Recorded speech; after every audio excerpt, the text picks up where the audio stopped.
I have not seen Ogilvy fuck his sister and push a 5-year-old out of a castle window yet. He's redeemable. Yet. There's still as Jim keeps saying, there's still 4 hours left, you know?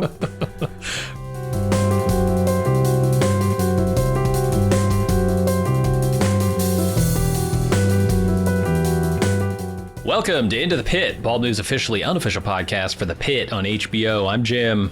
I'm Aaron. And welcome back from vacation, Aaron. Oh, it's good to have you back. Missed you while you were gone. The Pit missed you. We had an emergency here, and we really needed you, but we didn't want to call you in from the cruise. Shit. Yeah. That seemed rude. I had a tough legal deposition to do. It was crazy. You wouldn't think that lawyers would want to depose someone on a boat in the middle of the Gulf of Mexico, but apparently, right? The things lined up. So I was wrote it off as a business expense, and I didn't even know you could do podcast malpractice. What? I thought we'd been doing that for 15 years now. Well, that's what I'm saying. We got away. What are we going to start changing the rules now, holding us accountable? True. What the fuck? True, that seems unfair. We are here to talk about Season 2, Episode 11. It's 5 p.m., a mere 2 hours before the end of shift. Everyone's looking forward to it. Everyone's saying, I got 2 hours till end of shift. I'm going to pick up one more patient, maybe, and then I'm done. Yeah, I'm out of here. I can taste the cans of beer coming out of Donnie's cooler in the park bench now. Ooh, almost ready to crack it open. Well, so what's going to keep everybody here? Because obviously we have 5 episodes left, including this one. All right. And every episode is an hour of their lives. So 5 hours left in everyone's shift. What's going to happen? Because I thought it was the water slide thing. I'm going to lay it all out. Robbie is going to personally remove Duke's lungs and replace them with vacuum cleaner bags. Santos. No, that's not an upgrade. Well, I mean, it's Duke, right? He just needs to get down the road, you know. It is an upgrade. You want to put new tires on that? Come on.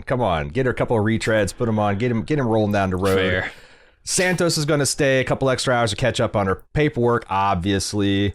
Whitaker is going to nervously, fearfully orbit around Santos because he wants to break the fact that he's moving out and leaving her high and dry and alone. Going into the Robbie pad, bachelor pad. She's probably his bride too, right? Yeah.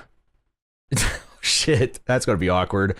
Langdon Coltrane is going to take up Santos' challenge, and he's going to tell everyone in the hospital that he is just stole drugs from the ER.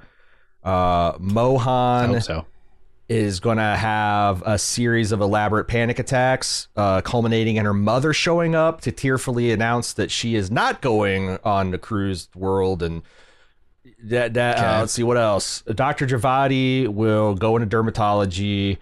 Joy Kwan will become House MD. In 3 hours, she's going into dermatology. All right. Yep. Ogilvy will read Native Son off the guy he almost killed and understand empathy. And I just can't see Dr. McKay will finally get that 8-inch injection of beef. Finally, after the art show.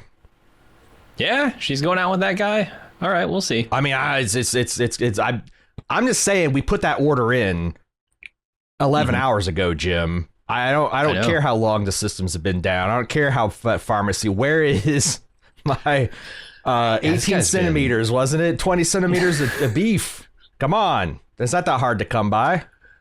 I think this guy's spent the last 4 or 5 hours just grooming. He's just getting ready, man. He's putting on the colognes, the good aftershaves, getting everything nice and smooth, dolphin smooth. I mean, if I had Dr. McKay at the end of the night, I'd be trying to shine up the Shinola. She's gonna show up like caked in blood with a ponytail and like her scrub still on. That's so fucking hot. Come on, Jim, stop. I don't need to be talked into this. All right, Jesus. Now, where are you at? Because I've been gone for 2 fucking weeks. Mm-hmm. Where are you at with the Robbie Death Watch? Because last I know was it Laura? Was it Lisa? Was it Lara? We had a woods witch prophesying death and destruction on our beloved Dr. Rabinovich. and I have not felt the icy grip on my heart leave, except for like halfway through this episode, I started to think, yeah, maybe I'm starting to see some glimmers of hope. The death omens around Robbie are starting to clear up. What do you think? I don't know, man. I'm feeling the opposite. I read on the Discord where people like, well, it's ridiculous. They're not going to get rid of the lead star, and it didn't make no sense. I'm like, you don't understand. Fucking Dr. Carter has been doing this for like 35 years, man. It seems like he's much more interested in behind the camera, writing, producing, directing, being an advocate for the healthcare professionals, and he's very good at that. He's almost like wasted in front of the camera. I love Dr. Robbie. I don't want to see him die, but I to me, it's like that's not a reason to relax me. But I think Duke might inadvertently save his life. Okay, I'm curious to dig a little more into that because I'm on the opposite watch, and maybe I've just been on Death Watch for too long now. I'm expecting it. It's just once those vacuum cleaner bags are installed, Robbie's not going to feel comfortable like leaving within 24 hours. You got to at least have. I think even Medicare Medicaid will pay for observation of vacuum cleaner lungs. Especially since Duke doesn't have the greatest insurance. They're going to have to go Dyson rather than Hoover. So it's just I don't know. It's touch and go.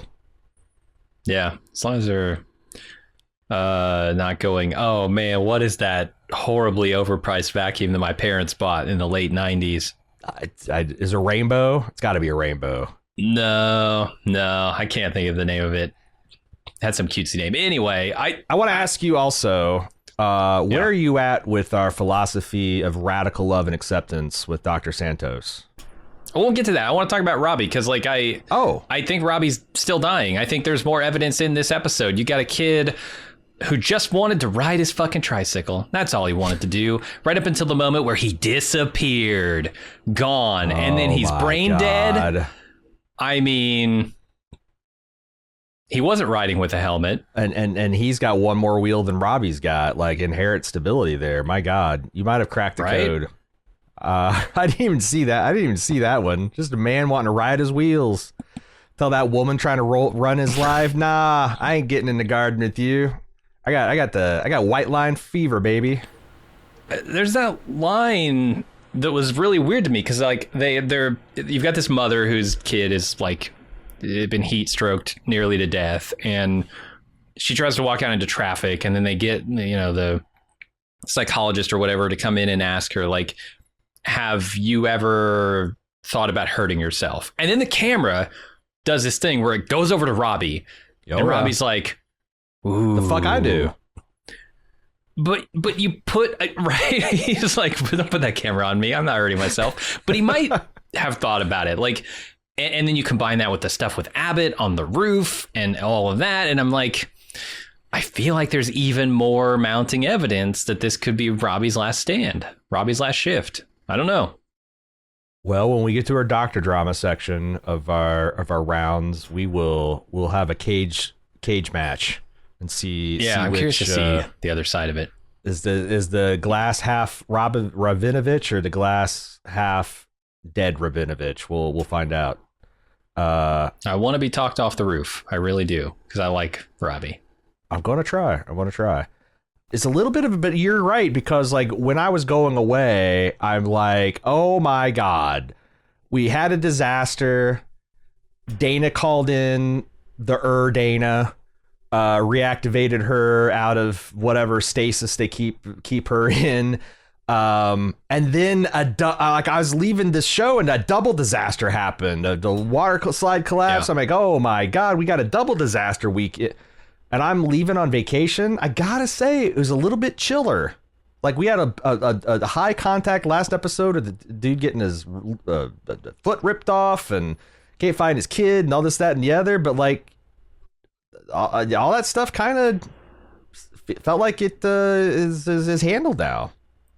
Yeah, it seemed like 2 patients came in, and that was kind of it from the water slide disaster. maybe more stragglers, but it's not as big of an event as like Pitt Fest. That's what I'm saying. If there's stragglers, it's weird that they'd still be straggling at this point. Like, did like, yeah. You know, like the big spaghetti mountain, someone collapsed in the middle and they got like, there's like 3 tubes deep and they got firefighters, the jaws of life cutting through fire. I don't see it, but maybe. Yeah. We'll see. It's going to be paperwork and vacuum sweeper bags that take us into bonus this time, Jim. Guaranteed. All right. One more question for you. Yeah. Do you think the computers come back up before the end of the season? Meaningfully before the end of the season. Not like, and we're going to the final commercial break and the computers come back up. Yes, but they're all have the egg game from I Think You Should Leave installed. Okay. Sure. And that's actually worse than having the computers down because everyone's going to try to get all those eggs, man. They're going to try to beat the game. And then the pandemonium once someone does. Oh my God. Oh yeah. All right. Do you have any more? Because yes, I'm sorry. I'm trying to get us on, but I forgot. I've been gone 2 weeks. You might have more questions. Do you have any more questions, Jim? No, we're good. Let's talk about these cases. Full throttle ahead. We are talking about the Pitt, season 2, episode 11, 5 p.m. Hello. It's 5 o'clock somewhere. It's 5 o'clock in Pittsburgh. Let's talk about Roxy. She's the cancer home hospice patient who has been on death's door.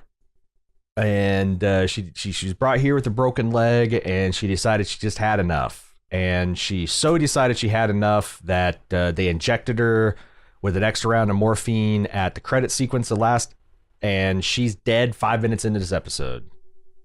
I was kind of stunned. Like, I know that can happen, but I wasn't expecting it to happen that quick.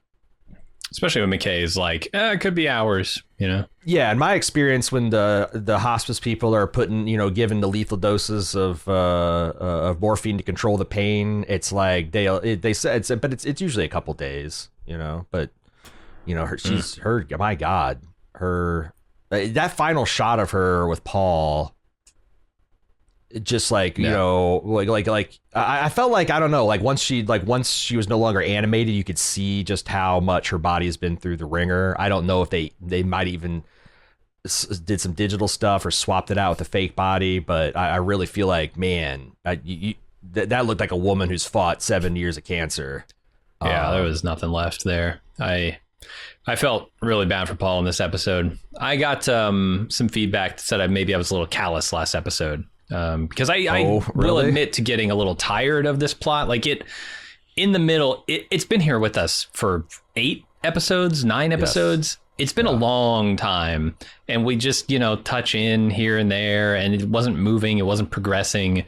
I got a little antsy with it for sure. And I think anybody who was just joining us for last episode or 2 episodes ago, where I started complaining about this stuff, go back and listen. If you think we're devoid of empathy here, go back and listen to some of our early stuff, because I have tons of empathy for Rocky. I do like the idea Roxy. of someone just into the pit. Oh, check it out. Fuck this baby Jane Doe. This cancer mom. Can't she get it all? Like, what the hell? We need the rooms. We do need the rooms. Robbie, come on. What are you doing? Get her in the viewing room. Come on, man. Yeah. Yeah, but I have plenty of empathy for them and their family, and this scene, this very short scene, hopefully this final coda for her status as a patient, and now we'll move her to the viewing room and we can do something nice for her, because McKay wasn't there when she died. Next episode, and then we'll move on. I mean, obviously the status of Roxy has now been determined. I wouldn't, and the thing is I was amazed at how much reaction from the doctors and nurses that we got, and almost like we saw Paul sitting there, tears in his eyes, but I thought maybe we would get to see some of his children, the parents. I do think that we'll get another round of feedback or something, like Paul will come and either thank Robbie or he'll damn McKay. I don't know exactly what, but I feel like, although I will say that sometimes throws me on this show, that you are in the doctor's perspective, where it's like the force fields are up and, man, this thing has been all consuming for the last 7 hours, and now you're moving on to the next one. You have to. Yeah, we'll almost certainly get something else. I mean, the case with Louis in the viewing room was a little bit weird because he didn't have family. He didn't have people who knew him and could be there for him. But I mean, you presumably move people to the viewing room so their family can say goodbye. Like Paul will be there, the parents will be there, the kids will be there. So we'll get something else for her. We'll have to push Louis to the side a little bit and make some room. Yeah. Have they picked him up yet? I hope so. I obviously I wasn't paying as close attention as I do when I'm covering the episodes, but I feel like that was one of the consternations. People were like, the morgue still hasn't picked up Louis. Yep. And that was like an episode or two ago, so I assume he's still in there. What did you think of Javadi's reaction? She has just not been sitting well with her, but you know, what's a 20 year, 364 day, 23-hour baby have? I mean, I don't know. Like, I just don't even consider her opinion. She's like, go live another decade, okay, and come back and see what you think then. Yeah, and from McKay's perspective, like, go be a doctor for another 10, 15 years, and you'll see why this is sometimes the best option, why Robbie is not wrong about this. Yeah, it's hard to imagine essentially like barely an adult, someone who's never thought about their mortality in any way, having a real grasp of what's going on here. So I don't blame her for that. It's just a matter of experience and age. I would just feel like through med school, you would have had like a bunch of medical ethics where this stuff would have been discussed. And it's wild for me that this would be the first time she's actually, but I guess it's different when you're talking in a classroom versus it's there. The kids are there. The parents are there. The husband's there. Yeah. This is the first time I've ever seen, I think, McKay get across Robbie's bad side, because he's kind of like his whole arc in the last few episodes is his thermometer, his Rabinovich thermometer is approaching that mercury's getting real high in the column. But her, and we'll get to this later, her abandoning, I guess, Roxy to go take care of the street team patient really set him off. And it's funny because I think McKay was just kind of like, okay, yeah, I'm going to get a little ass chewing here, until he mentioned that Roxy died, and that really got to her. Yeah, I think she really didn't want to miss that and feels bad about it for sure. And I also like, that's the other thing, is that it gives you a scale if you're paying attention, like the death doula, who is also the night charge nurse, Dana's nightly counterpart. Even though she's a professional and has done this job and has all the armor and all the things in the world, like, even she was surprised at how much it hit, because as her role as a death doula, it's so much more personal and you get so much more exposed to the patient and family, that she found it hard to get a separation. And there's also such a note of grace for Dana to be like, hey, we're swarmed. This is the worst day we've had since the last year, but still, go home, take care of yourself. Yeah, for sure. It's not good to just paper over that stuff by distracting yourself with work, right? Right. Also, what'd you think of the because so Robbie's pissed he's got to go in there and do this death note. But then him and Javadi have like this telepathic moment for like 15, 20 seconds. What do you did you clock that? And what do you think was going on? Like, where he's looking at her, she's got tears in her eyes, and she looks at him, and he kind of like tucks his chin and smiles at her, but then he dismisses her from the room in that moment, right? He's like, yeah, it's okay for you to go. Oh, that's what he was doing. Or is he saying take charge of this because McKay's not around? I thought he was saying maybe you this is clearly rough for you. Maybe maybe you need to step outside. Or I was trying to figure, but you might be right also. Like, McKay's waylaid, you need to. But she's not a doctor, so, right? Or is she a resident now? I guess she is. I'm very confused on that hierarchy, because I know Whitaker's an official doctor, but yeah. He's a resident. But I think she's still like med school, looking to get into her residency, because that's what her mom and dad keep arguing with her about. Yeah, that makes sense. I guess I'm done with Roxy. We can put her to rest until we get some more news later on. Next I have Micah Azurmendi. He is a young boy. I didn't catch his age. He looks to me like he's somewhere in the, I don't know, 3 to 6 range, and he's got heat stroke. His mother comes screeching into the ambulance bay. He has an internal temperature of 105.5 degrees.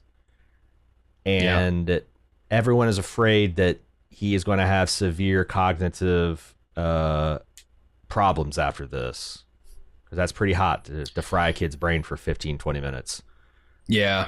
Because there's a little, that's the other thing I don't hate about the show. I only...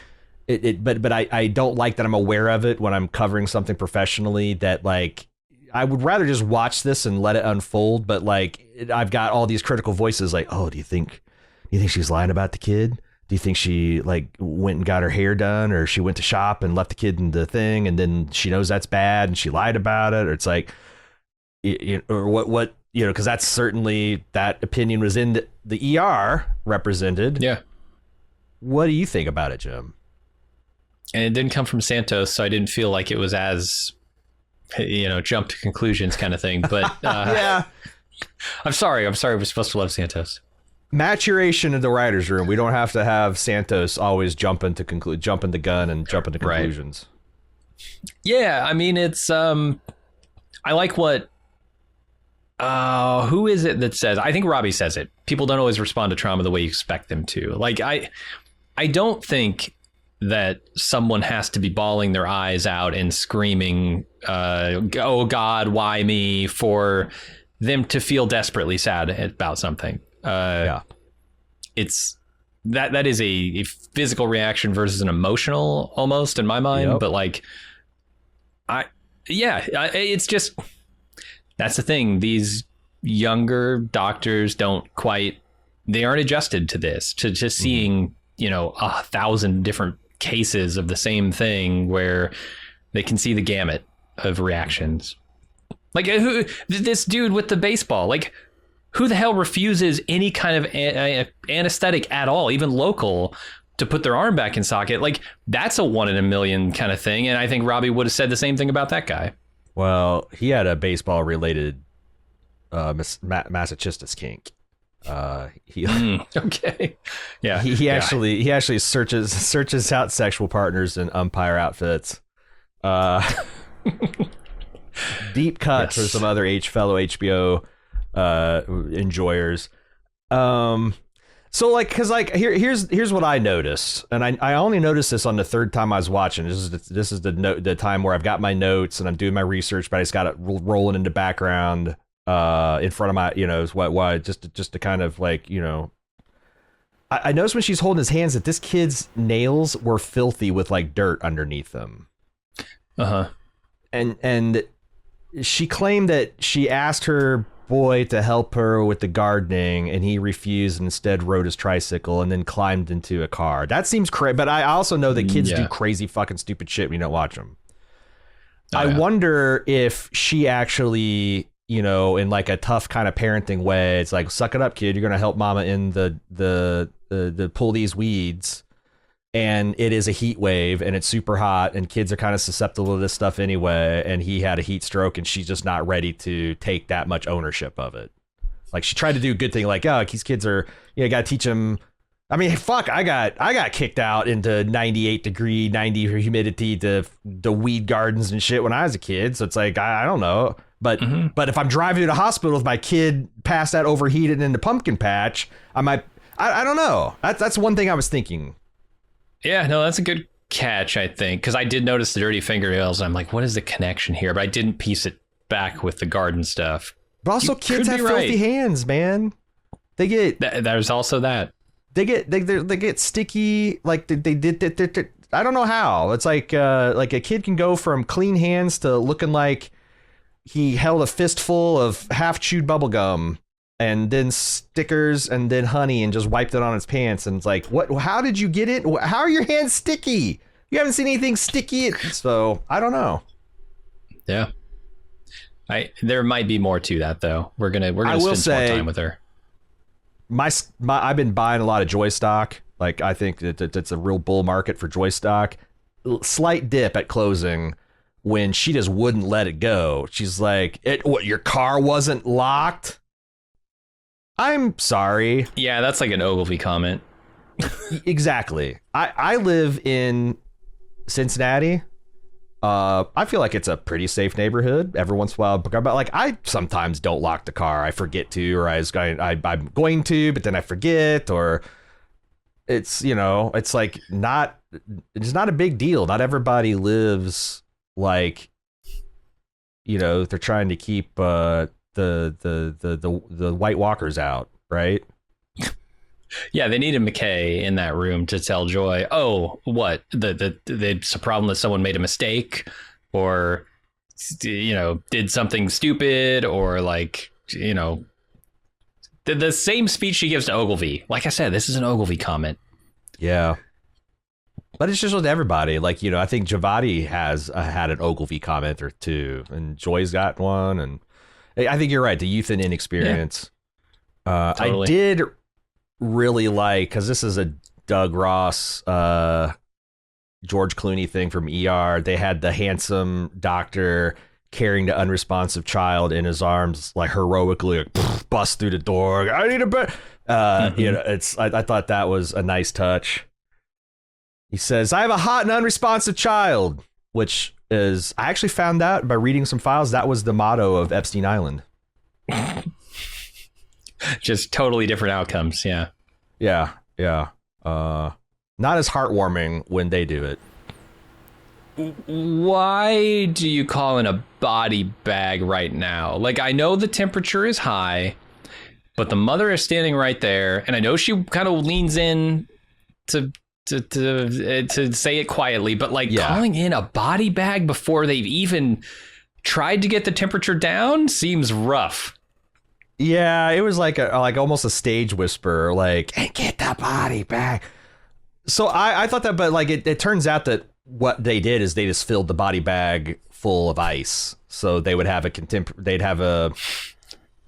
literally what they did. Yeah, I know, but okay. They can let the ice melt out and then just zip it up. And it good. You don't even have to let the ice melt out. It'll figure it out. Right. I don't know, those bags probably are waterproof. Oh, I just made myself sad and grossed out. Yeah, you don't want to turn this kid into a smoothie. That's no good. Is that insensitive shit? I don't know anymore. We got the wrong producer working on the podcast if we want to talk grinding up bodies. Yeah, body bag. I did think that was weird, but also it's like another one of her Kandahar specials. I bet like it's one of the things that, like an improvised kind of thing. We don't have the Arctic frost. Everybody, all of her thoughts like, just get a big bag. Just get a Ziploc bag and it'll marinate this kid like steak. Yeah, guess so. But yeah, I don't know. I don't know what the prognosis of this kid is. Like I said, everything's good. They mentioned that he's got spontaneous arm movement. His pupils are reactive, although minimally so. I think as Joy reported that his plantars are downgoing. I fucking had no clue. Apparently this is a test where you tickle the bottom of someone's foot and the natural mammalian reaction is to curl your toes and your feet to keep the stimulus away. But like someone with fucked up neurology will actually extend and flex. So that's what they're saying, that he's having normal responses to like tactile input, but those are all pretty lower brainstem. We're not talking about higher evolved brain states there. I liked seeing the return of a couple of things that have been mentioned and talked about, like this tape, this measuring tape that they use, Brazilo tape. Is that the name of it? Yeah. To sort of get the dosage for children based on the length of them, right, as opposed to their weight and whatnot. That's probably really useful because, like, especially pre-puberty, there's not a lot of big differences between little boys and little girls in terms of their body mass, their height, and all that. Sure. So I didn't even think about that, but yeah, it's really handy if you need to really bop with something and your computers are down. And then the Arctic Sun came back too. We got it. Yep. I don't know that they used it. I don't recall seeing that go on him, but yeah. So you then see that the mom's processing all this, but she's like also hearing that, like, oh my God, not my son might live, but he also might be a vegetable, or he might be cognitive impaired, and she's feeling very guilty.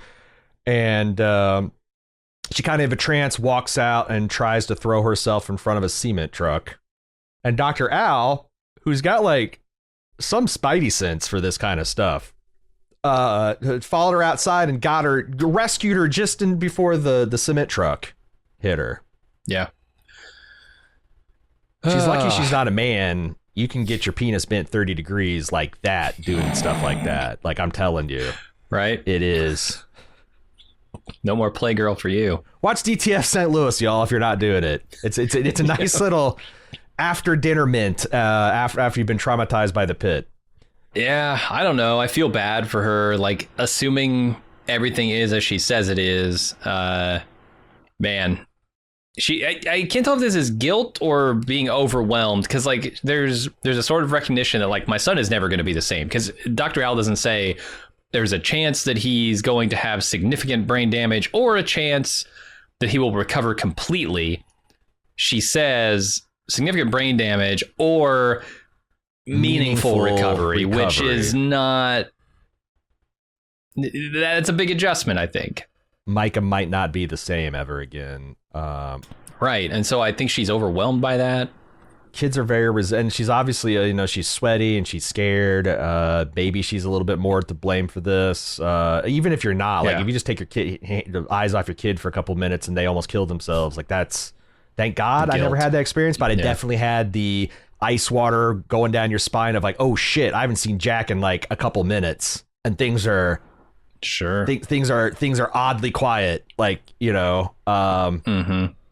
So I feel like that has to happen to every parent, right? At some point, you're going to turn around. Your kid's not going to be behind you in the store. And most of us get lucky, and it's not a big deal. But then you got people like Micah's mom, and they talked about how she probably is going to need like a psych evaluation and possibly a hold, and that's probably not a good situation. It's probably not going to help her or Micah.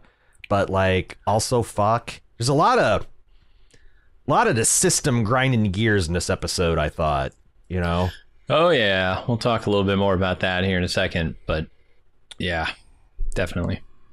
Next on my boards, I got Kiki. She is an unhoused person who is rolling around doing trank, which I guess is like the street name for a particular horse tranquilizer. Xylazine. That people take. And it sounded like a lot like that croc shit that I heard like a decade that people were shooting up in Russia, because when they showed that wound, it was one of the gnarliest things I've seen, and we've seen a couple gnarly things on this show. That leg's never going to be the same. I don't care how much antibiotics you pump into it. That's permanent. And I was about to say the real story here is Ogilvy. Yes, that's. Mm-hmm. We got Kiki's delivery service here, but I think it's more about Ogilvy and his reaction to human distress. His cyborg brain that just cannot compute, who protests way too much. Like, oh, I have empathy. I have empathy coming out of every hole I've got. Bullshit, dude. I see the way you act. No way do you have empathy. Yeah, but he's like, so like I'll cop to like, if you pulled young me when I was 24 to the side and interviewed me about my thoughts about addicts and a bunch of other different things, people that have drugs, I probably would have said not dissimilar things. I don't know that I would ever condemn it, but it's like, I just don't understand. I don't understand how this cycle starts, because I've been. Well, I think you're a lot more empathetic now. Like that's a difference, that's what I'm saying. Like, you've grown. This was a person that came from a family that didn't, we had our problems, but like drugs and alcohol weren't part of it. And I went to a very conservative Christian religion that didn't do a lot of heavy drinking and drugs. So I wasn't exposed to it. And it's just like the idea of like, because it always feels like people are partying. That's like this perception. People are just partying. There's just partying. But like most of the really bad drug stuff starts from people trying to self-medicate and people trying to escape painful situations in life. And I watch things like Requiem for a Dream and Train Spotting and Breaking Bad and The Wire, and I'm like, oh fuck, I've been a dumb asshole all this time. But yeah, I think Ogilvy Right. is that dumb asshole with maybe a couple of psychological quirks too, like a little bit of touch of the Asperger's or. I could never see myself getting into something like that, and so I understand like what he's saying, but at the same time, I don't look at these people the same way he does, because he looks at them seemingly with some contempt. And he says he's not, but like I agree. I don't And that's buy like it. that's also kind of like the arrogance of a young person. Oh, I'm empathetic as the day is long. But yeah, I just feel I just like, what are they teaching in med school? Like, do they never go over addiction? I feel like a 6-week unit on addiction, and he like either he slept through classes. Probably in the back of the class being like, this is bullshit. These people, Yeah, these people aren't physically addicted. All they got to do is just say, I'm done with Right. this shit and I'm going to kick it. right. Yeah. Get on a program. Yeah. You're probably right. They're sitting in there's like, I know what the teacher wants me to say, but secretly, you just need to slap the heroin out of their hands.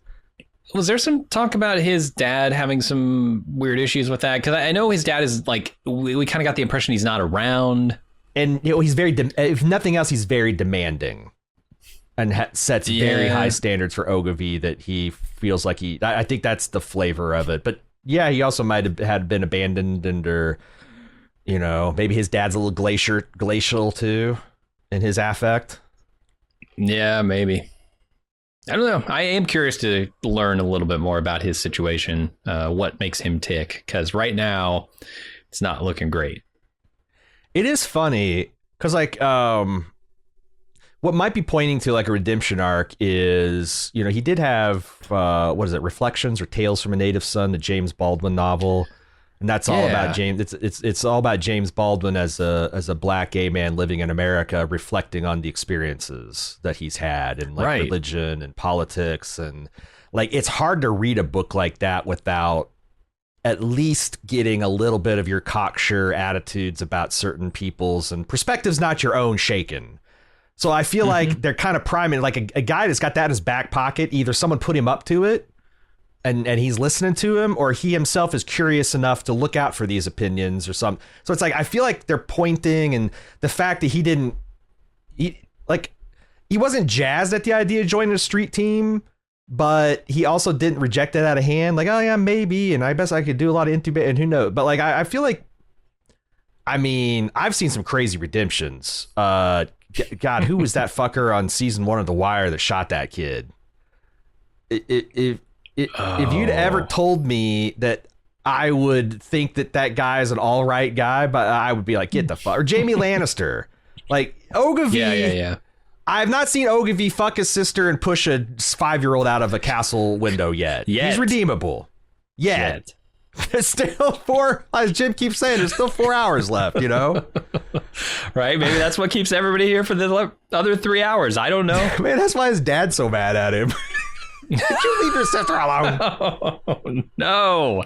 Oh, no. We can't talk about this. I don't think he would do well on Street Team, though. At least not at first. There's a little bit of McPoyle in Ogilvy, right? You can see it. There's a little... Maybe it's his hair and makeup. Get him in a robe. I'm feeling like I'm seeing some pure bloodline there, if you know what I mean. Sure, I could see it. It's not out of the question. So yeah, that explains the sister stuff too. The Street Team was an interesting thing to me though, because I like the idea of it, right? Some volunteer work that goes out and helps people who maybe too afraid or too whatever to come into the hospital. That makes a lot of sense. I don't know how I like this abandoning the very needy hospital at this crucial moment to go do this, but and she does suffer consequences, McKay does, for it not being there for Roxy's death. I don't know. To me, here's what I think. And I don't know, like, to me, I feel like the show sometimes does this and just kind of like sets out this social experiment and lets us as audience cast judgment on it. But I've seen Dr. Robbie give VIP treatment to his motorcycle guy. Like, walk past the line, come up here, get no waiting x-rays, all that stuff. I've seen Becca, we're about to talk about her, Dr. King, giving her like VIP, walking her out to the thing. Oh, you got a tummy ache? We'll come back here. We'll give you get up. And like the whole idea of the street team, as she said, this isn't a vacuum. She's like, I've been trying for months to get Kiki to swing by so I could, treat some of these more severe things. And she finally out there and she's thinking 5 or 10 minutes, Ovi, I got this snatch. I just put in the morphine with rock. You're 100% right about what she's doing to staffing, and Robbie blew her up for it. But like, I was very understanding of why she was trying to do that. Like, what are you going to do? Run out to Kiki and be like, thanks for coming over, but man, we're way too busy. Can you come back tomorrow? Like, you'll never see her again. Send the people from the gift shop down to, clean out, just spray some saline in there, give her some antibiotics. I mean, what did McKay do that any of them couldn't have done? I'm kidding. I think this is the way it ideally should work, right? Medical assistance should be given to anybody who needs it at any time they need it, freely, without having to pay for it. And it should be focused on catching things early in prevention, because that's always going to be cheaper than waiting for someone to come with their leg falling off into the ER or with systemic infection, or like that's going to cost a hospital a couple $100,000. Some penicillin would have cost him 25 cents. But I mean, and that's kind of what I mean. It's like, who gives a shit about any of the cost of this? It's about the health of the people involved in it. That's how it should ideally be. But like, that's to say, there are restraints on all of that time and manpower and supplies and all kinds of stuff. That's what we call an ought versus is problem in ethics. It's like, that's the way it ought to be, but it's not. And I guess the other thing is like, I guess we got to give a long, hard look at ourselves and be like, is it impossible? Is it really unaffordable? I don't think so. Or is it just we don't want to do it because it's hard and it's expensive and it's going to keep some people from making as much money as they? Yeah, I think so too. Since again, every fucking advanced nation in the world, and a lot that aren't, offers free universal health care. Or very low cost. There's, like I said, there's not one way to do it. There's like pick one. Pick the Nordic system, the NHS system. Canada's got a federalized system that's kind of funky. Germany's got their own thing. Like it's just pick one. Fucking pick one. Yeah. Anyway, be nice. Let us move on to Mr. Green. Just another Ogilvy. It's Ogilvy hour. This is the guy who he diagnosed with some kidney stone pain. Forgot to check out his aorta, which is another, what do they call that? Confounding. Comorbidity? Differential. Yeah, no. it's the differential diagnosis. It's one of those things. And this guy ends up getting a AAA, which is a ruptured abdominal aortic aneurysm. And I think actually Dr. Robbie explained it very well in another aorta. But like when the vessel wall gets weak and the pressure starts making it bulge out, it gets very thin. And that's how you get those very scary blood bombs that go off in important parts of your body. And that's what's happened to this guy. He's chest cavity is his abdominal cavity is filling with blood because that aorta below his diaphragm is just filling that sac with matter. And supposedly, again, to do the differential, he should have done, what is it? Not the CT, the sonogram. Ultrasound. And he didn't do it. And Moan asked him to. She said, "What was the result of the son?" And he said everything came back fine because he just thought, even though he's a star pupil, he thought she meant the other kidney, not. So Ogilvy, and I feel like every one of the student doctors, that's a rite of passage. You gotta either kill someone or almost kill somebody. So Giovanni had one recently. Yeah, for sure. I don't know that I super blame him. This is a miscommunication and it's based on inexperience. Agreed. It's not really his fault. Not only that, but the hospital is not running at peak efficiency right now too. Like there's isn't not an average day. Again, it's not acceptable. And I do like that. That's why we talked about the professionalism that even though it's understandable, but it's not someone almost died. You can only kid glove that a little bit because, again, this is a business where success is measured in blood and lost lives, or I guess saved lives.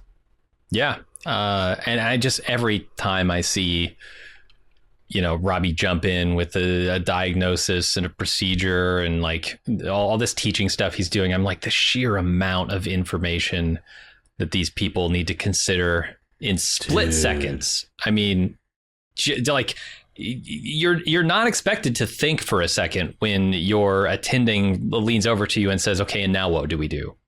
Right. You're expected to have that answer at the tip of your tongue. Next year, you're supposed to know. And like all the interactions, like they're talking about, because that's the thing is like Ogilvy was so horny for an intubation at the start, at the start of this episode. Cause like, I can get a fucking hat trick if I, for my first day, blah, blah, blah. And now he caused an intubation. And when someone calls for it, he just freezes up. Right. And then, but to your point, like, it's like, oh, well, we just transfused his blood. What do we got to do? And Ogilvy again freezes, and Javadi comes out. We got to give him this to overcome the preservative, their anticoagulant put in the blood to keep him from being hypercalcemic or whatever. And it just, I feel like it's a humbling thing for Ogilvy because he had a whole episode of all the things you don't fucking know, kid, shoved up his ass and rubbed in his nose. It's a hard thing to do. Yeah. Yeah, those two areas are nowhere near each other. Because then when Robbie busted out the flow proportional to the fourth power of the radius of the pipe, right? And Ogilvy's like, "Are you speaking English?" Fucking Bernoulli shit here. Yeah, like he's like, "God damn, there's a lot of stuff I don't know." I always find it incredible. Like, it might be the most insane thing to me that can happen on this show is every time, and they've done it a few times, when they cut open someone's chest, they bust out the rib spreader and they squeeze their fucking heart to pump their blood through their body. Dude. I'm just like, that shouldn't be possible. I know it feels like that's such a clear thing. I remember the first time Dr. Carter got his hands up and massaged someone's heart, because like if you know like Dr. Carter and Eric LaSalle's character. God, what was his name? Dr. Carter, Dr. Benton? Peter Benton, yes. He was his resident that was like, man, Noah Wiley. I'm saying all this because I watched the pilot episode last night. It's pushing it. These fucking HBO people are smart. They know that this show's about to go off the air in a couple weeks, and guess what? They got like 17 million seasons of ER just waiting for you. My wife's like, "Oh, well, what was ER like?" Because she didn't have a must-see TV family. I'm like, "Fuck it, boing, let's roll the trailer." I could not believe how young Dr. Noah Wiley is here. But one of the standout thing in the early episodes are, because LaSalle's just riding his ass and he's just being just dick, like he's just really trying to big time surgeons trainer him, but Carter at some point puts his hands up into this guy's chest and like do manual compressions, and like I believe it's Dr. Benton that like looks over and he kind of softens. He's like, "Cool, that's pretty fucking cool, huh?" And Dr. Carter's like, "Yeah, it's pretty cool." It has to feel, it's like you're like the reverse molar ram. You're not sacrificing them. You're you're reaching into the flesh of their body, grabbing their heart and saving them. You're Neo in the third Matrix with that shit. Yeah, man. And the idea that they could cut off circulation to parts of his body in order to just fill the blood, keep the blood in the heart and brain, keep him alive. Like it's an internal tourniquet for the lower half of his body is the way I understand this.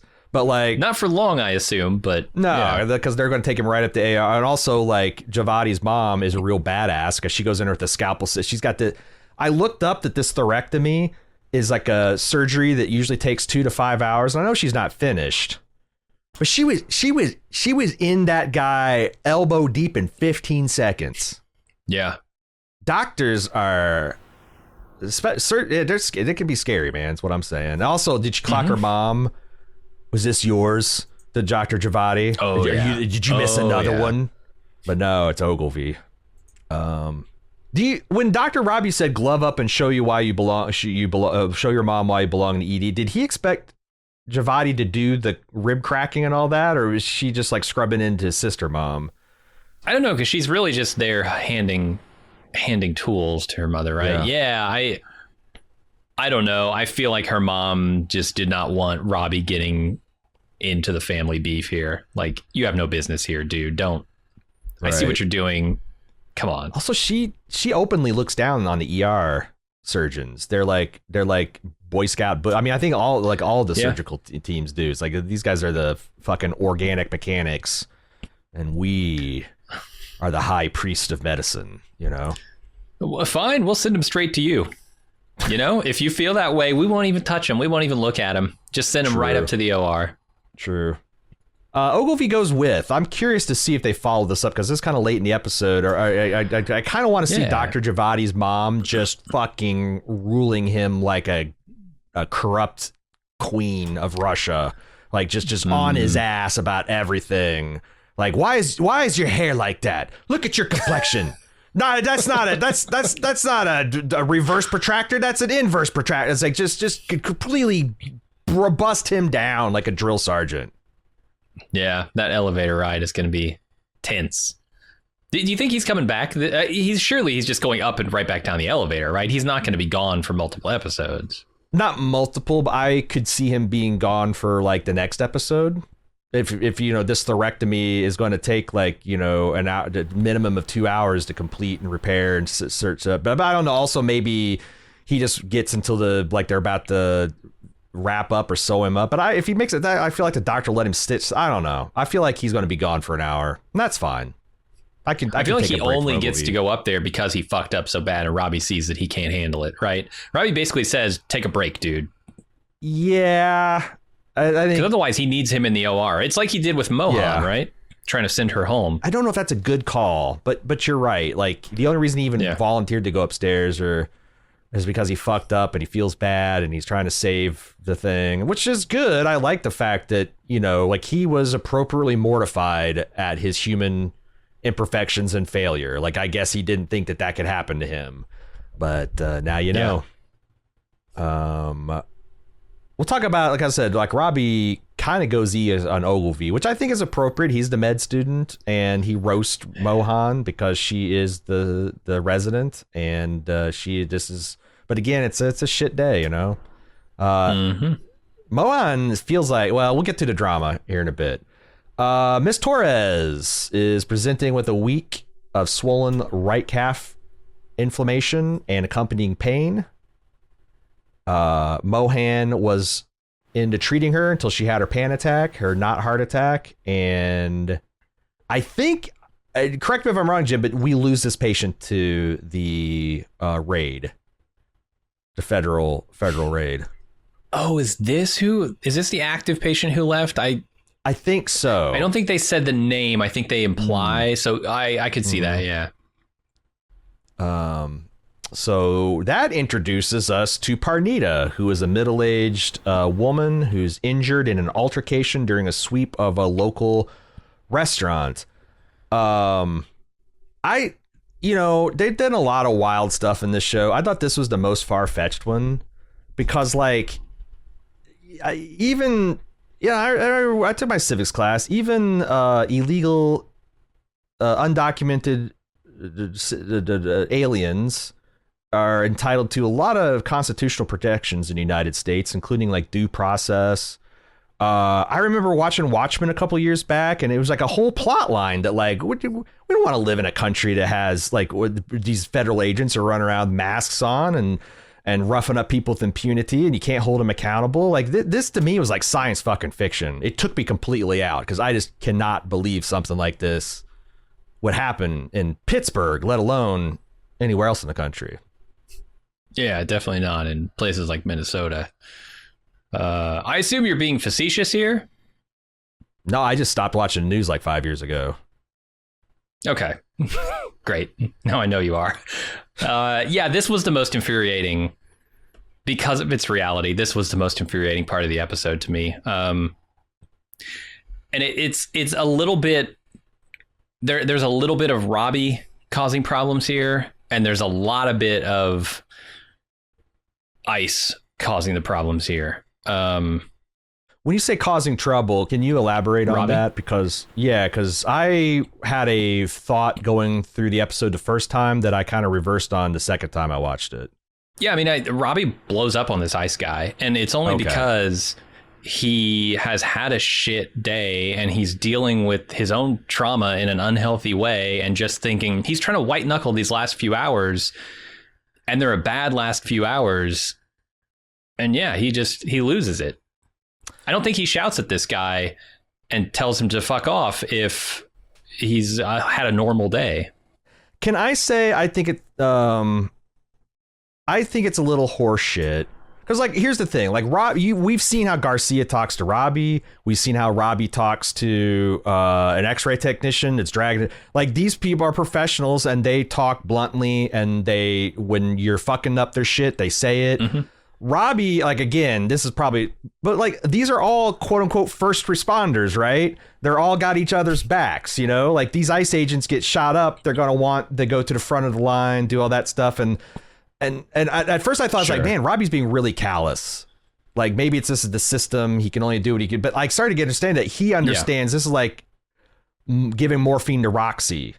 Like, you can do some things that are not good if it's going to promote other things. And when you see what this does to the department, that maintenance staff flees, environmental staff flees, a couple of nurses from the surgical floor did, patients left, right, and center, even ones that are legal and they have the authorizations, because who the fuck knows who wants to spend 3 or 4 days in a detention center with no phone calls and no lawyer.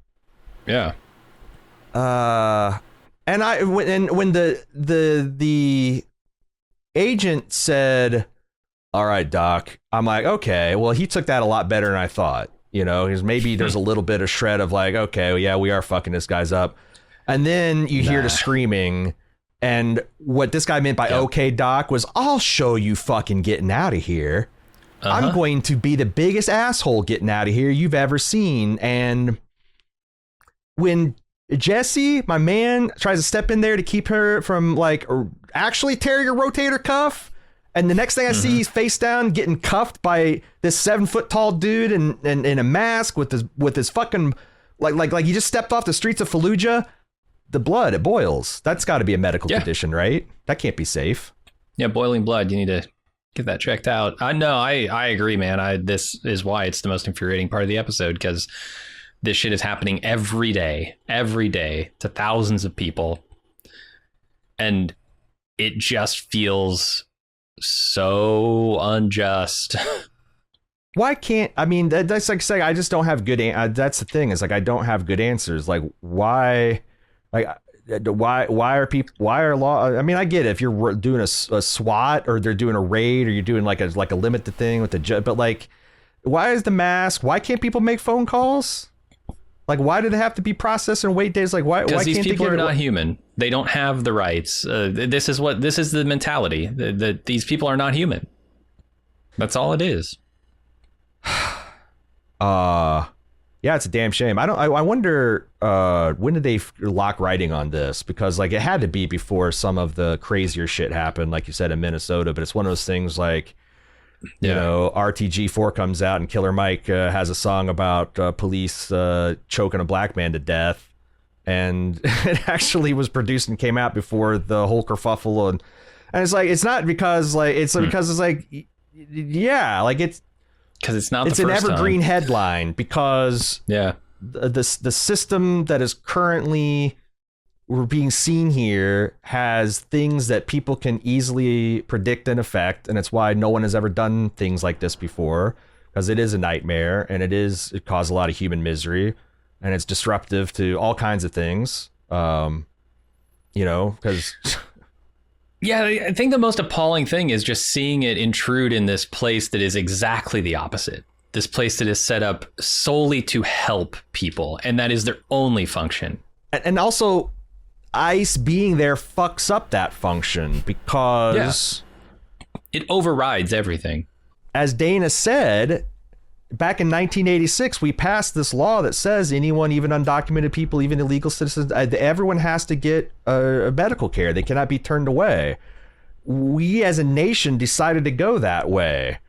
When Saint Ronald Reagan, he was a leading Democrat, right? He's right up there with FDR in terms of pinko red commie, liberal, soft-hearted bastard. He was a union leader until GM got their hooks in him.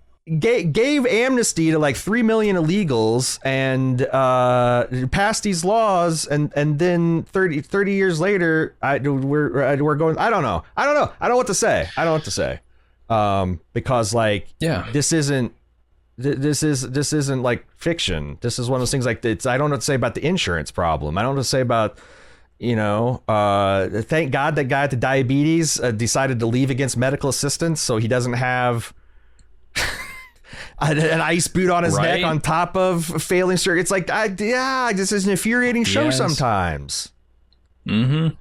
Yeah, and that's the point. I mean, they want you to feel like this violation. I mean, it's an intrusion into a space that we feel is for one purpose, and that purpose is going to be totally discarded in favor of these thugs rolling in, these terrorists rolling in, and making it all about what they're trying to do, which is harm people. That's all they want to do, hurt people. And the other thing is you see everything breaking down because like everything is massively understaffed and run on a shoestring because like now the hospital has no lawyers because they're busy dealing with another crisis, and the hospital doesn't have doctors because some of your nurses are getting arrested, some of them are fleeing, some of your doctors are getting traumatized and they got to go. It's like there should be spare capacity in our healthcare system, right?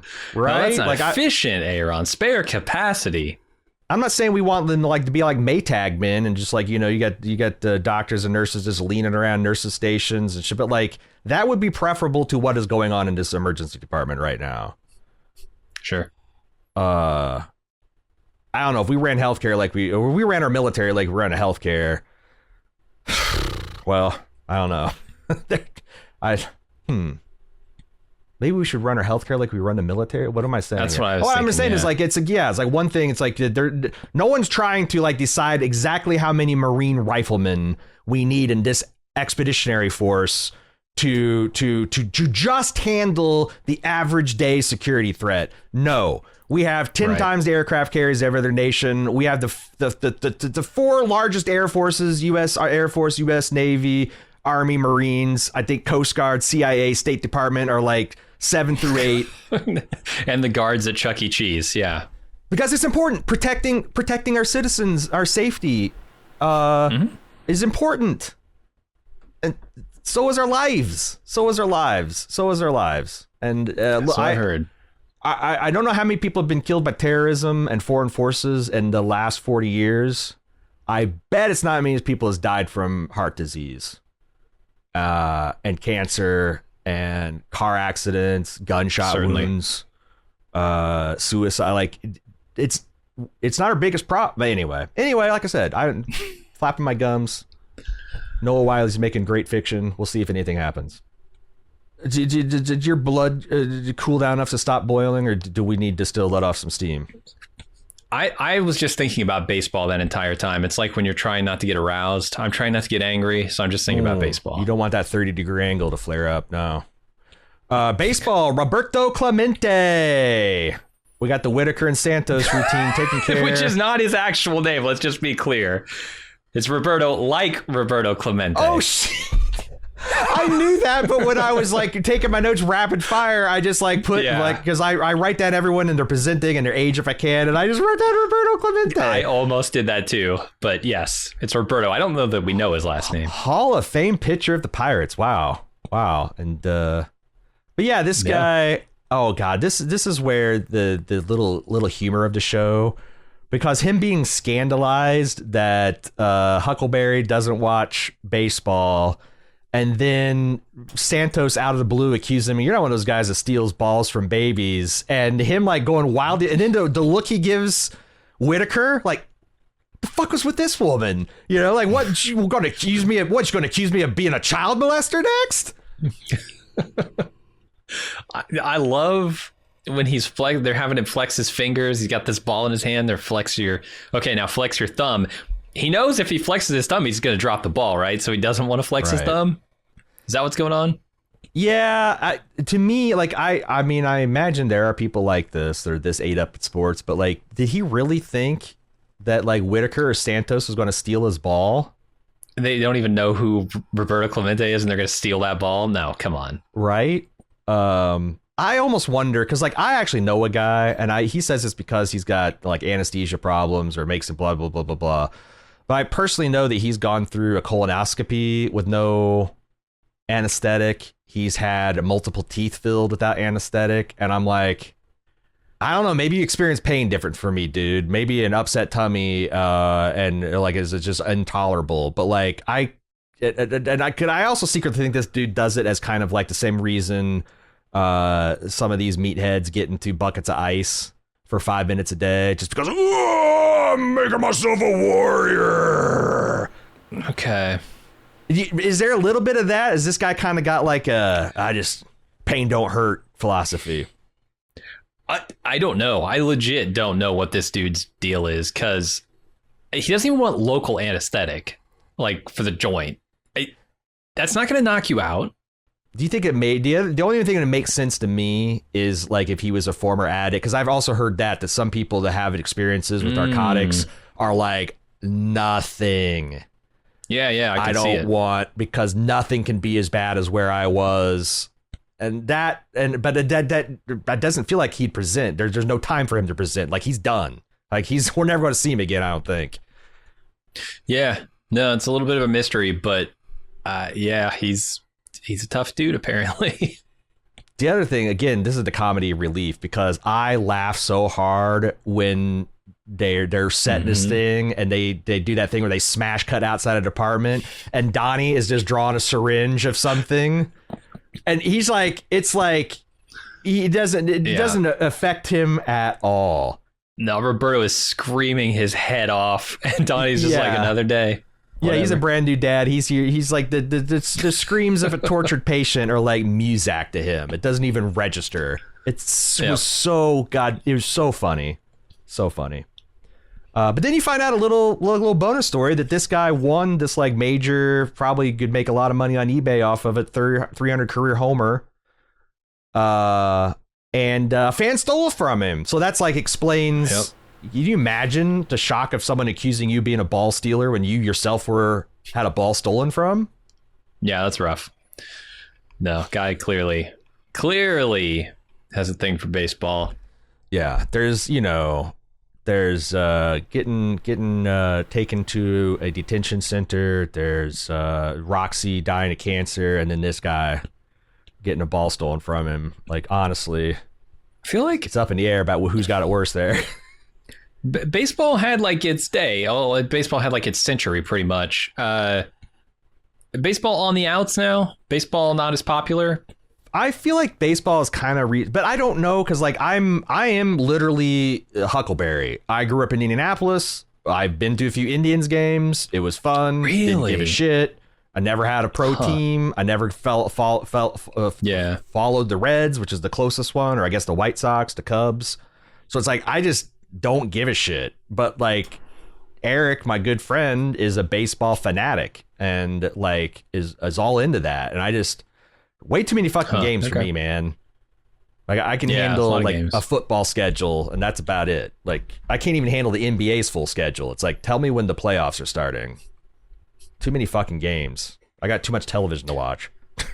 Yeah, I fell off it. I used to be a baseball fan, but not anymore.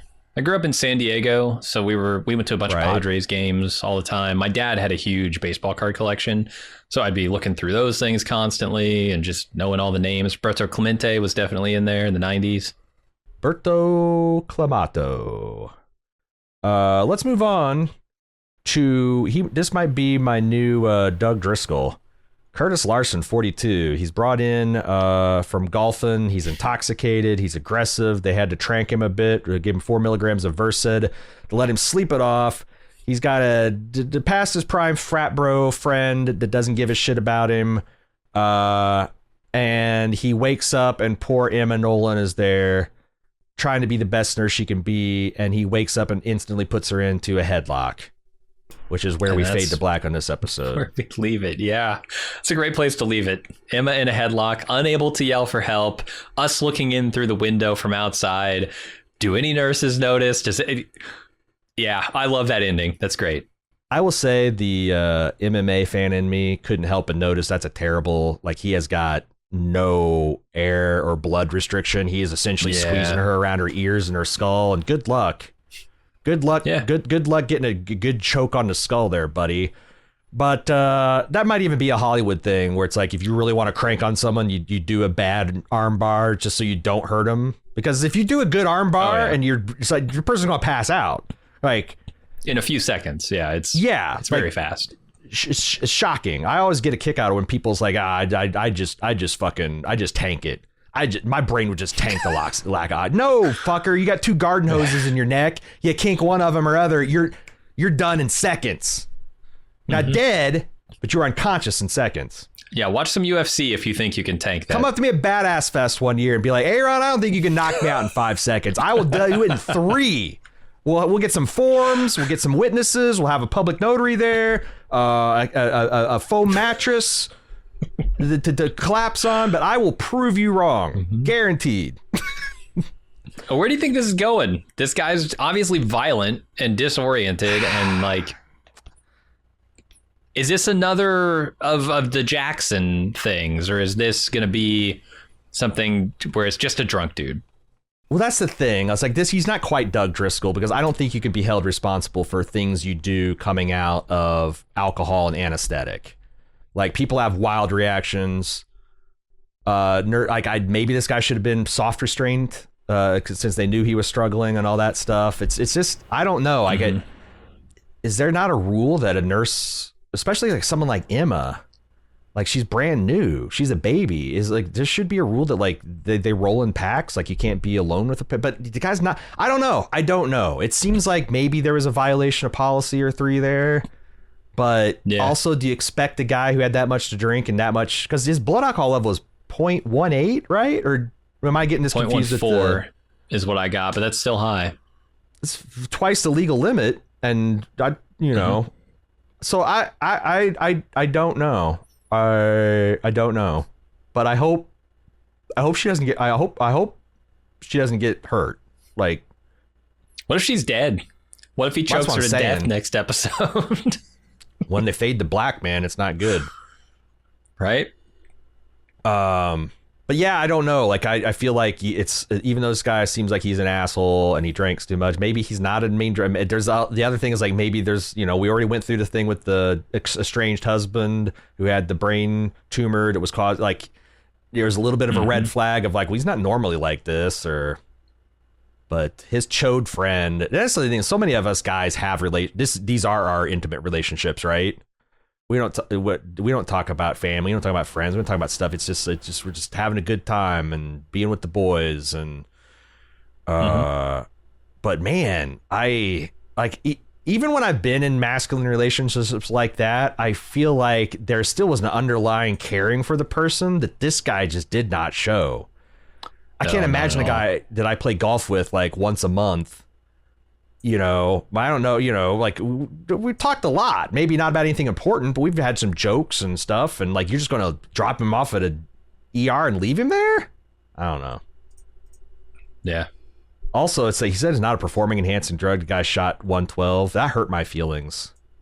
That's single bogey golf, buddy. I felt like I started to know what I was doing when I was getting my pars in the single bogey range, man. Come on. Oh, wow. Come on. I don't know. I know more about baseball than I do golf. We have not to talk about except for doctor drama, but there's a lot of doctor drama to talk about. Let's go with Mel King with her sister, who confessed that she has sex. She has great sex. She has great sex with a boy that she likes named Adam, and she's having it all the time. It's caused her UTI, and she didn't tell her sister because maybe she's afraid her sister is going to act like this. Your take, Jim. Yeah, so it's interesting. I feel like Becca is trying to claim a bit of life for herself, while Mel is feeling the exact opposite. She's like, Becca's taking her life away from her. She's going to be all alone if she doesn't have Becca. And those two things are clashing. That's basically my basic diagnosis. Yeah, like, and that's the thing is like I like Dr. King, and but I feel like it's a purely human reaction because I'm feeling like that she is taking care of Becca, which has been in a lot of ways like taking care of a child. She's obviously doesn't need full guardianship, but she's got these guy decisions and she's got durable power. So it's like Mel's obviously made a lot of sacrifices in her life to look after her sister.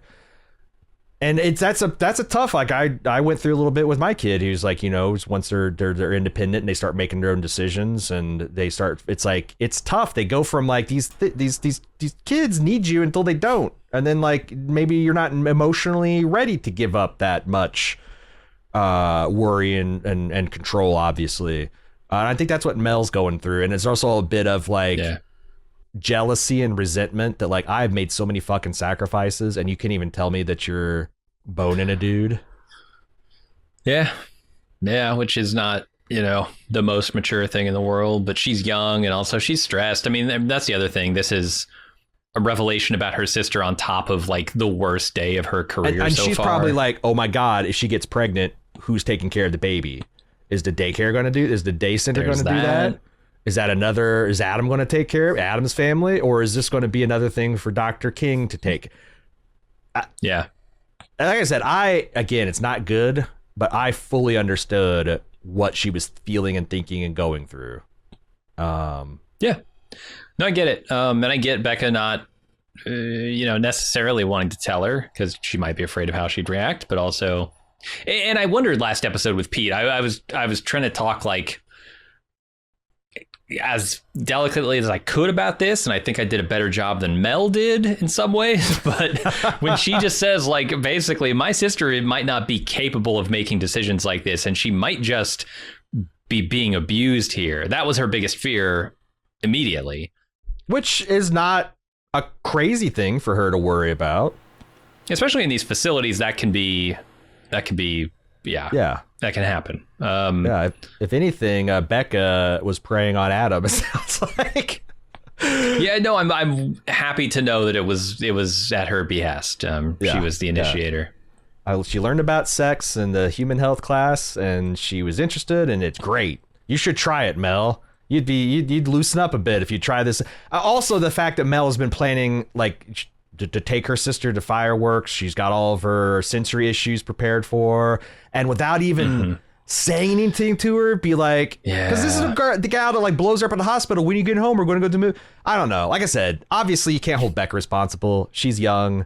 She's got some disconnects and like her neurodivergencies causing her some issues there. But yeah, from her sister, it's like, yeah, it's my sister being a dick to me. But it's not about her. And I think that's the best advice she got all episode. It's not about you. Dana. This is about your sister. Yep. For sure. And I don't know, it gets me thinking about like her doing this job and this very difficult job on the best of days, and then having personal stuff eating at you under the surface there has to just make the job 10 times more difficult. I mean, I think Robbie is right and he's wrong when he basically says to everyone this episode, you have to view these walls as your shield that keeps everything out. And when you're here, you're only here. But like, man, that's so hard to do. Yeah, it's great that you think you can do that, dude. Although I think you're doing a shitty job of it. That's the other, I think, dirty little secret is like you can compartmentalize, and that is healthy to an extent. But you have to do something with all the things you're compartmentalizing. You have to have a process that you can move that from one compartment and let go of it. And you can't just infinitely stuff it. So like, yeah, that's the other thing. Like physicians are notorious for being terrible patients. So Robbie is reasons. Like, like he's going up to, we want to get we're about done with Mel. I want to go to Robbie next. Okay, let's turn the telescope around first, though, and look at this from Adam's parents' point of view. This girl in this assisted living home comes up to Adam, and entices him with sex. Is this an abusive relationship? Like, is there going to be a hot-headed parent running into the hospital next episode shouting at Mel, why did you let this happen? Our son is not. They started having sex right in the mid on the blanket in the middle of the fire, and we're like, the first we knew of it. I don't know. The fact that they're inviting her out on a date with the fireworks seems that like maybe they're a little know about. And I will say that, okay, I've been kind of hard on Santos. Before I turned into my radical love and acceptance phase, where she just cannot push me away. I cannot be pushed away. I want to do, even though it brings me to joy, I want to do a thorough job of analyzing Mel, because like you're tempted to think that maybe Mel learned a lesson here, but I think the rest of the episode where she's getting chased off the red phone, the fact that she's even using the red phone on this day shows that she cannot give up this control. I think so. Yeah. And it's going to be something they're gonna have to work through, man. Because the way Becca just motored off, like, bye, Mel. Nurse said I could go. Suck a dick. Gone. Like she's. And I wonder if there's more to that relationship, that maybe Mel's been doing all this extra stuff, and Becca, ever since she's gotten to this home and gotten a little bit of independence, is wanting more. But Mel's putting all this stuff like, oh, I gotta be here. She's watched Elf 164 times, even when it's summertime. Maybe she's done these things, and maybe it's both. Like maybe Becca's been like, God, I really am tired of watching fucking Elf, man, but I don't want to disappear. And I don't know, like, but Mel's gonna have to figure this. Mel's gonna have to get a life for herself. Yeah, I mean, that's what it comes down to. And maybe she'll get a life with Langdon. You never know. No. We'll see how it goes. His wife threatened to divorce him. Maybe she'll take her up on that. Hook up with You're Mel. the devil, Jim Jones. You belong with Laura or Lara or whoever, Lana, Lisa. Like, he just won his wife back and kept his kids. Got sober. Well, how dare you? You know, that was a phase of his life. He's on to the next one. I will say, if Dr. Langan gets a divorce over the next season, and gets a stable single dad, that's a ship I would gun for. Hell yeah. Yeah. Dr. King, nice. Dr. Coltrane, Langdon, power couple. King and Coltrane. All right, let's move on to Robbie, the meat. One of the funniest plots that I enjoyed while I was away is they set up earlier in the season about people buzzing about how hot this new X-ray technician is. And he sets up shop in the desk, and like, the princess trying to like, I can do things too. I thought that was so funny the way that paid off.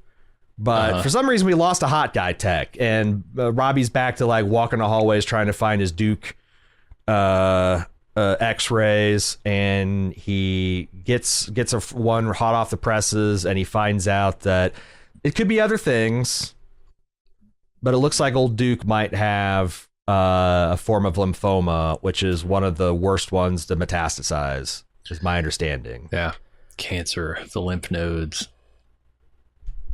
And it's one of those like only Nixon could open China. I feel like only Robbie could get Duke to sit here and do this, because when Robbie, he makes that, everybody's made this face, that face when you've been trying to do something and you thought, but you've been seeing it slip away all day, and now it's like, fuck it.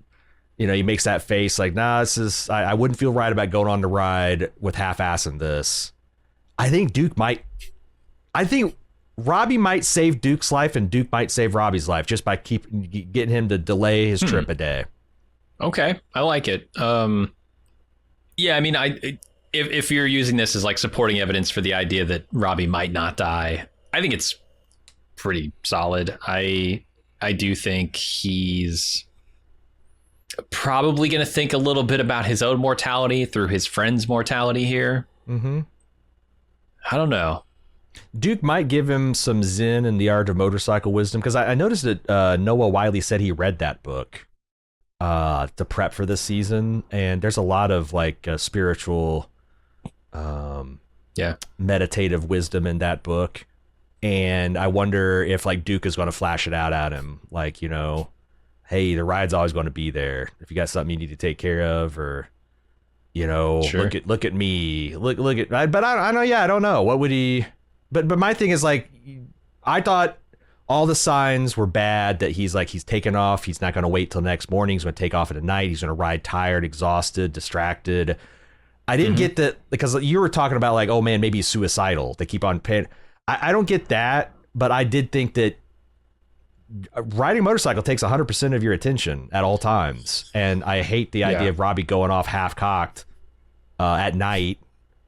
Bad idea. I think it was last episode where they introduced that he was going to leave right after his shift, which blew my mind. Yeah, like that's an insane idea. But yeah, I say, because like here's the thing. I don't think there's enough time in the episode to get Duke to a place where Robbie would feel like he could take off. And I feel like there's no fucking way we end this episode with Robbie not riding off on his motorcycle and then him dying off season. Like, he might die off season if he rides off into the sunset, literally on the motorcycle. But if he's not on the motorcycle by the end of the season, I'm going to go to 100% guarantee he's not dying in the off season. Yeah, I can buy it. I do think anybody who rides a motorcycle knows better than to not wear a helmet and refuses to wear a helmet anyway has a bit of a death wish. Like, they know the risk they're taking. They have to. I don't, man. I never, like, it's like, Buck, I'm with my helmet the same way with a seatbelt. Like, if I'm driving 10 feet or 100 miles, I'm going to put that lid on. Yeah. And if you don't, you know you're taking a risk. So the death wish is maybe too strong of a term, but like little Ogilvy-ish. But there's something there that's like, I kind of don't care. Like, if this is what takes me out, I don't care. I'd be fine with it. Yeah, I was doing what I loved. Yeah. Suicide by no helmet is what you're saying? Pretty much, yeah.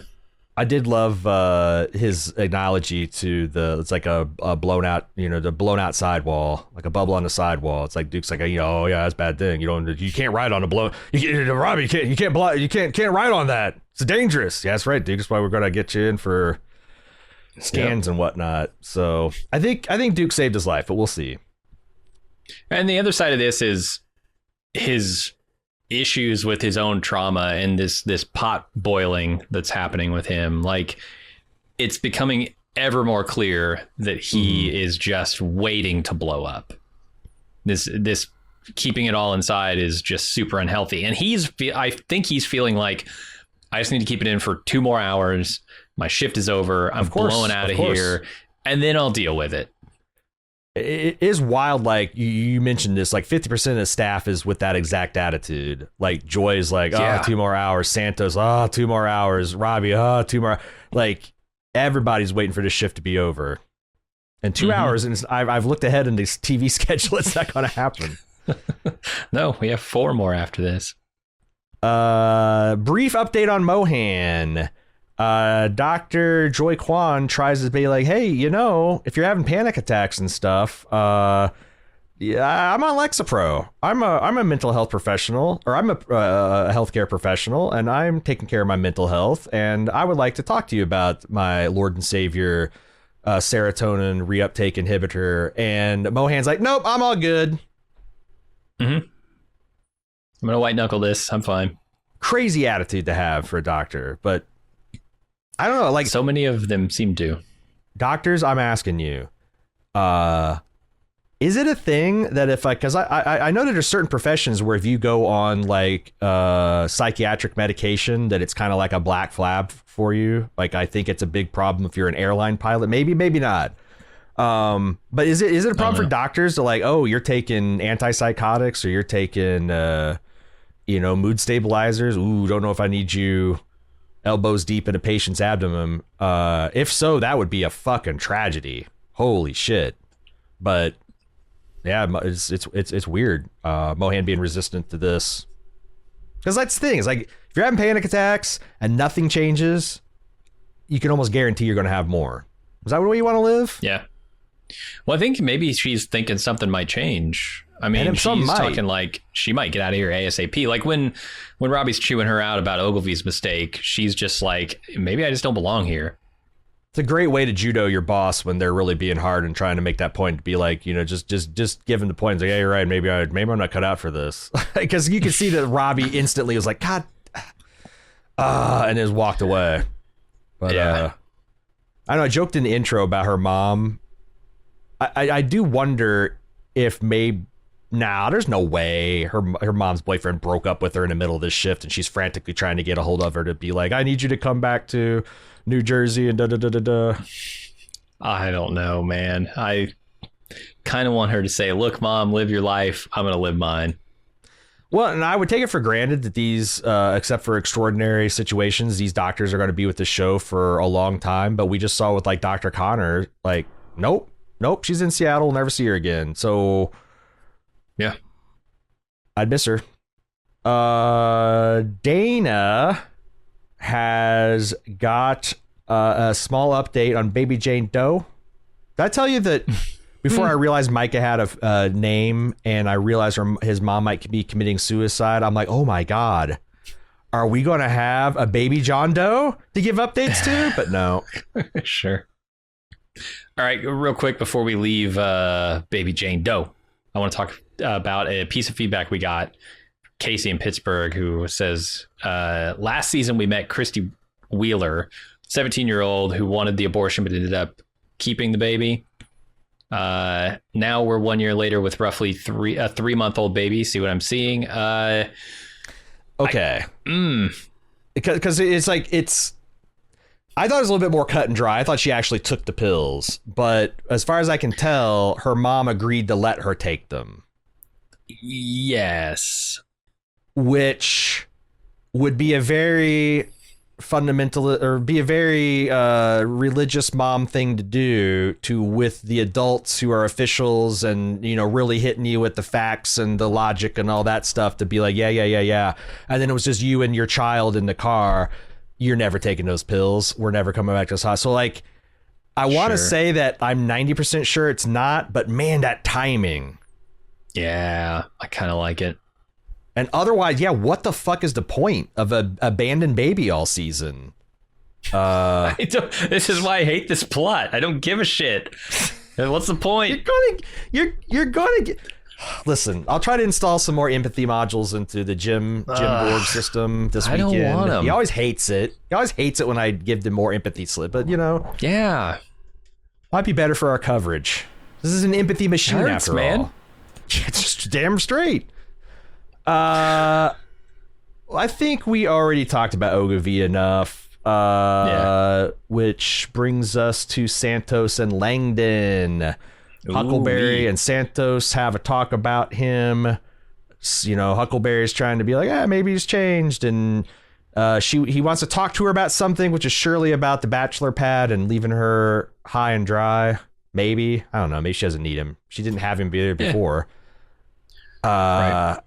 Then Langdon is talking to Dr. Al, and Dr. Al volunteers. She hopes that the mother who cooked her kid's brain can forgive herself. Kind of pointedly looks at him and says, hey, I've noticed some tension between you and Santos. He's like, yeah, I'm an asshole and I need to apologize to her. And then he does, and Santos does the Uber Chad, the Uber Stacy move and says, fuck your apology. I'm not going to accept it. I don't care about all the social pressure that one is given to forgive people in your position when they've gone through all that work, or at least to give it a try. Fuck you. You're a douche that hurts people, doesn't care about people, and I see through you and I know you, and the only way you could prove not is if you get on your hands and knees, walk down this corridor of broken glass and tell everyone in the department that you stole medicine from the hospital. Yeah, that's accurate. It hurts me so much how much she's hurting herself. I just wish she could see that. I wish she'd let all of our compassion and love in, because it would really make a big difference here. I gotta say, I don't think she's wrong. I'm a little surprised that Robbie, as part of his 12 steps, making amends, is talking about the times that you've betrayed people's trust. It doesn't sound like you've been doing that, dude. So I don't know the order of the steps. Maybe that's a later step. I have no idea. Well, he said he's working. He's on that, and I don't think it's like literally like a 1, 2, 3, 4, 5, 6. It's like, you know, it's a more of a phase kind of thing. But Okay. yeah, I don't know, man. Like on the one hand, like I think she's right.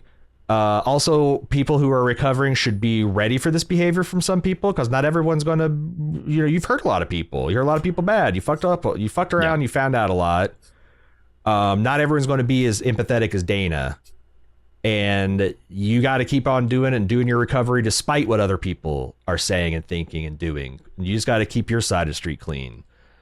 I think he's trying to do that, but boy, he almost got into dance with Santos. And also, I don't know how you run a hospital department like this, where you've got as a student or someone that's under tutelage of someone who is a senior resident, and they just hate them and won't even civilly discourse with them in front of a patient. I don't know what you do with that.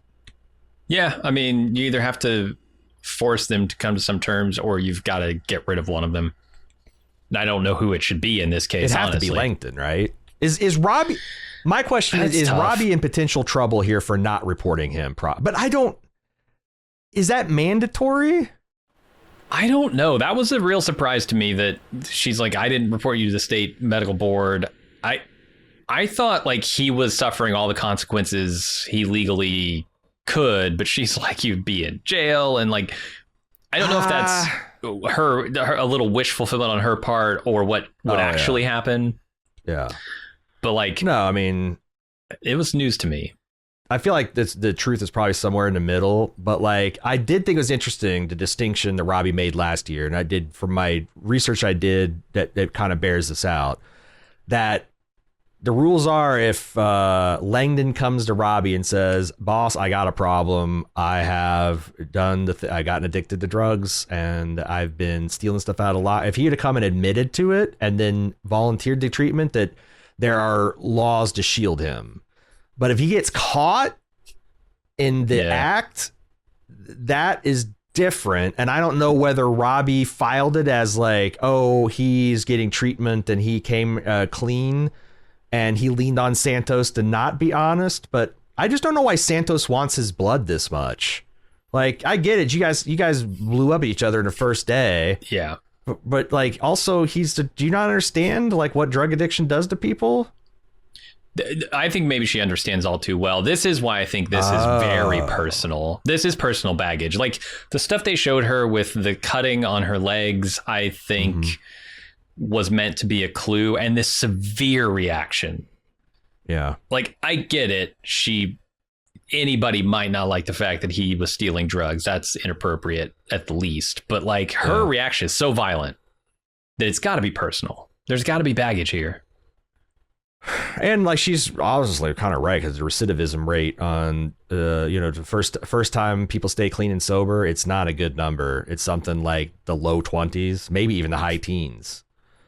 So Roscoe P. Langdon here has about a 1 in 5 chance of not relapsing, falling off the wagon like in the first year, which is hard. And I want to, again, I'm radically loving and accepting and embracing Santos here. And I want to back up her point by saying maybe she is picking up on things. Like, I don't like the fact that he is trying to hide the true thing that he did, because that shame is one of the things that keep you circle.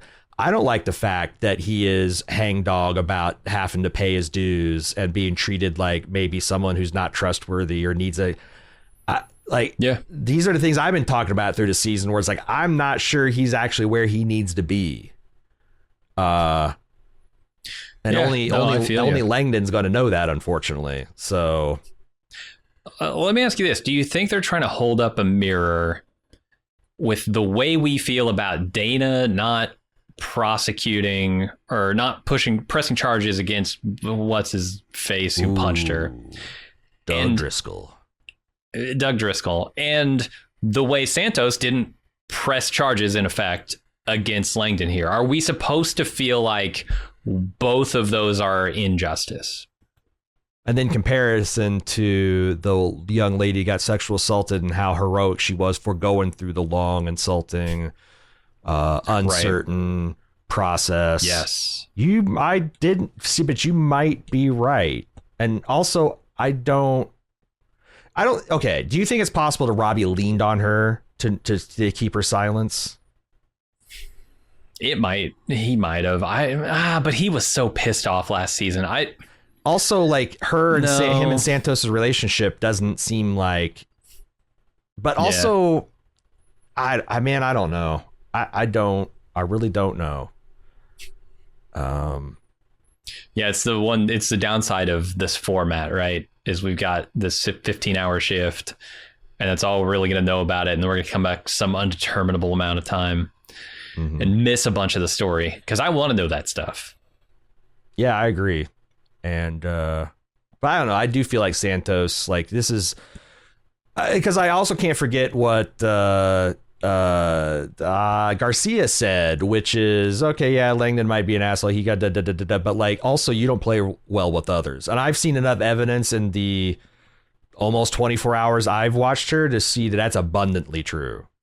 She just has she's like got an anti-authority kick. She's got like a deep suspicion. She's got personal issues that make her chase zebras when maybe she should be looking for horses. And a lot of things that are kind of incompatible with being a good emergency room doctor. And I think it'd be fair for both. Like, yeah, I mean, maybe she's not done healing with whatever she's gone through too. And maybe they both need to heal. But I don't know. I know it kind of shows that they're trying to tell the realistic, gritty story of like Langdon, who thought he had it but really didn't, and it's a long road. It's not a straight path up the mountain. It's twisty and turny, and sometimes you fall down a bit. Or they're trying to give he went through the program, he did the work, he's got the support system, he can do it, which you can. That's the hope. People do it. You know, that's what we're trying for. But it's not realistic for it to take on the first hour I try. Yeah, not for everyone, certainly. I will say these people, I think, are exceptional, certainly in some regards.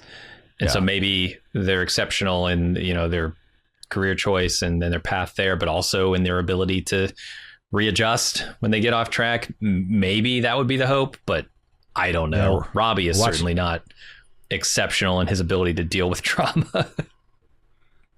Well, maybe that's the other thing. Is like, I'm surprised they let his mentor, like, that was such a touchstone for lives. And I know it was the literal anniversary and all that kind of stuff, but like, I almost wonder if that was Robbie's relief valve, his mentor. Like, when he's like feeling like this problem's bigger than me, I don't know what to do, he goes to the slightly older, wiser, maybe guy who's been through therapy. And he is kind of like his personal therapist, counselor. And the death is not just tragic because he was a great doctor and he was, but also that was kind of like the guy keeping Robbie sane, the guy keeping Robbie balanced. Because Robbie checks, and the other thing I hate to see, if we're going to bring it back to Robbie, is like Robbie's trying to be a good guy. Like, he sees that Dr. King is distracted and she's doing stuff, and he goes and he's like, oh, we can talk about how you feel. And he's like, do you have anyone that you, and like, he's expressing concern and doing a thing. And then he sees McKay and he's like, oh, I'm pissed at her. He just walks off from Mel. So what signal is he actually sending Dr. King? Which is tough, because like, I love Robbie so much, but he's a sponge and he's bone dry and he's still trying to squeeze. Yep. Yeah, there's just nothing there. I don't know. We did have someone Jeff wrote in to talk about maybe some issues that Robbie could face if he tries to follow through with his plan to get Langdon off the team, not have him work in his ER. Yeah. Under the ADA, a recovering alcoholic or drug addict is a disabled person entitled to protection against discrimination, and putting refusing to allow Langdon opportunities for career advancement could be considered a violation of that if he's just keeping him on triage all the time. There could be, especially if he tries to fire him, that could be a violation. But then again, it wasn't reported to the state medical board, so I don't know how official any of this stuff is. Because like, the other thing is like, it's funny because you talked about like, hey, we saw Dana not report this and the problems with that. Now another nurse is getting hurt. Maybe we're going to show the concepts, and you're right, because that show is really good about doing that stuff, setting up things that you're not even you're not even aware of. I wonder if there is something there, because just like he said, it wouldn't have been a problem if you just come to me, we could have taken care of.